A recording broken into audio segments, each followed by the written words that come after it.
अक्षराने उतरवला भुवनेश्वरीचा माज, अधिपतीची पेटली ट्यूब. नेमकं काय होतं संपूर्ण अपडेट जाणून घेऊया. त्या अगोदर चॅनेलवर नवीन असाल चॅनेलला सबस्क्राईब करा. प्रेक्षकांना आपल्याला असं बघायला मिळते, आता भुवनेश्वरीला प्रचंड आनंद झालेला राहतो. तिला असं वाटत राहतं आता आजी गेली आहे तर सुनबाई परत घरी येईलच. भुवनेश्वरीने पूर्णपणे तयारी केलेली राहते. ढोल ताशावाल्यांना बोलवलं राहतं. तेवढं तिथून गाडी येते. आता गाडी बंद. भुवनेश्वरीला असं वाटत राहतं अक्षराच येईल, पण तसं काही होत नाही. प्रेक्षकांना गाडीतनं आता आजी बाहेर निघते. आजी म्हणते सुनबाई नाही आल्या. त्याच्यात भुवनेश्वरी पण विचारते सुनबाई का बरं नाही आल्या. बरं तू गेल्यावर तिथे सुनबाई परत घरी यायला पाहिजे होत्या. तू सुनबाईंना बोलली नाही का घरी परत यायचं. लगेच आता आजी पण बोलू लागत असते. तिने एक अट ठेवली, जर का ती अट तू मान्य केली तरच ती घरी परत येईल. असेच भुवनेश्वरी विचारते कोणती अट, नेमकं काय बोलल्या सुनबाई, मला सविस्तरपणे सांग बरं.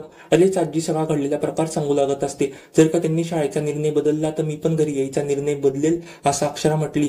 जर का त्यांनी शाळा जर का तोडली तर मी त्या घरी अजिबातच येणार नाही. हे ऐकून भुवनेश्वरीला एकदम शॉक लागतो. भुवनेश्वरीच्या पायाखालची जमीनच सरकते. कारण की 4 वाजता पण म्हटलेला होतं जोपर्यंत अक्षरा घरी परत येणार नाही तोपर्यंत मी तुझ्याशी लग्न करणार नाही. आता भुवनेश्वरीला काही एक उपाय समोर उरलेला नाही राहत. आता भुवनेश्वरी अक्षरा पुढे गुडघ्यावरती येईल का, आणि भुवनेश्वरी अक्षरा पुढे गुडघ्यावरती आल्यावरती अक्षरा परत घरी येईल का, हे पाहणं फारच रंजक ठरणार आहे. कारण की आता भुवनेश्वरी अक्षरा पुढे गुडघ्यावरती येणार आहे आणि अक्षरा पुढे गुडघ्यावरती आल्यावरती अक्षरा परत घरी आल्यावरती प्रवास आणि भुवनेश्वरीचं लग्न होईल का नाही पण पाहणं फारच इंटरेस्टिंग असणार आहे. की आता 4 वाजता पण म्हणणार आहे भुवनेश्वरीला आता अक्षरा अजिबातच घरी आली नाही, आता हे लग्न होणार नाही. कारण की मी तुला म्हटलं होतं अक्षरा घरी परत आली तरच हे लग्न होईल. आता अक्षरा या घरी परत नाही आली, आता मी लग्न करणार नाही असं 4 वाजता म्हटल्यावरती भुवनेश्वरीची ते एकदम पायाखालची जमीनच सारखी एकदम शॉक लागेल. ह्या मालिकेमध्ये पुढे काय होते पाहणं फारच रंजक ठरणार आहे. तुम्हाला काय वाटतं, तुला शिकवीन चांगलाच धडा ह्या मालिकेमध्ये पुढे काय होईल ते कमेंट करून सांगायला विसरू नका. अशाच मालिकेचे डेली अपडेट सर्वात आधी जाणून घेण्यासाठी आपल्या या चॅनलला आता सबस्क्राईब करा.